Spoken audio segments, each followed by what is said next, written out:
ඔයාට ප්‍රෙෂර් එක තියෙනවද? ඔයාගේ ඇඟේ ප්‍රෙෂර් එක වැඩිද? එහෙමනම් ඔයාගේ පවුලේ කාට හරි ප්‍රෙෂර් තියෙනවද? ප්‍රෙෂර් තියෙනවද කියලා ගෙදරදීම බලා ගන්න මේ වීඩියෝ එක ඉවර වෙනකම් බලන්න. හයි බ්ලඩ් ප්‍රෙෂර් කියන්නේ ප්‍රෙෂර් එක වැඩි කියන්නේ සයිලන්ස් කිලර් එකක්. සමහර වෙලාවට කිසිම රෝග ලක්ෂණයක් නැතිව ඔයාගේ ඇඟේ ප්‍රෙෂර් එක වැඩි වෙලා තියෙන්න පුළුවන්. ඒ නිසා තමයි සමහර අයට කිසිම රෝග ලක්ෂණයක් නැතිව heart attack, stroke වගේ හැදිලා මිය යන්න පවා සිද්ධ වෙන්නේ.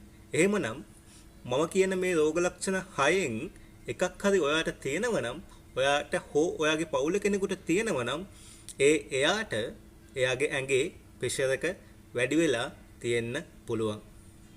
එහෙමනම් අපි බලමු අපේ ඇඟේ ප්‍රෙෂර් එක වැඩි කියලා අපිට පෙන්වන රෝග ලක්ෂණ මොනවද කියලා.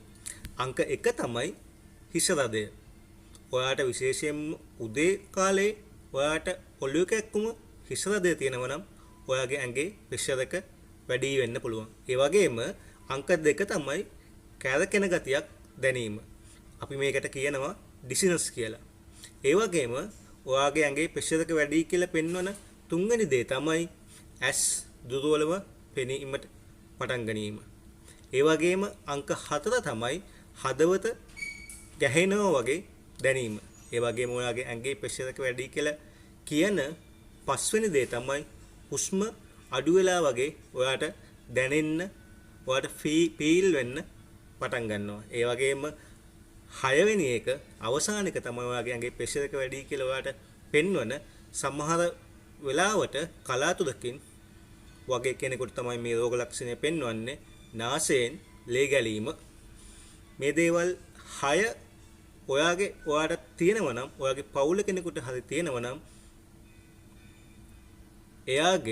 ඔයාගේ ඇඟේ ප්‍රෙෂර් එක වැඩි වෙන්න පුළුවන්.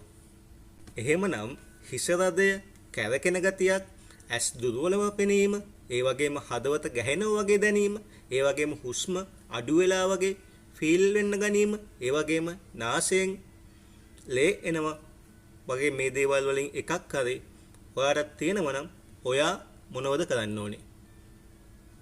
ඔයා එහෙමනම් කරන්න ඕනේ ඔයාගේ ඇඟේ ප්‍රෙෂර් එක බලන්න ඕනේ.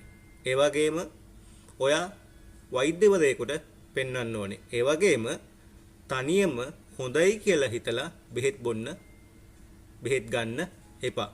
අද ඔයාට මේ රෝග ලක්ෂණ නැති වුණත් ඔයා මේ දේවල් දැනගන්න එකෙන් ඔයාගේ ජීවිතය කවදක හරි බේරෙන්න පුළුවන්. ඒ වගේම මේ දේවල්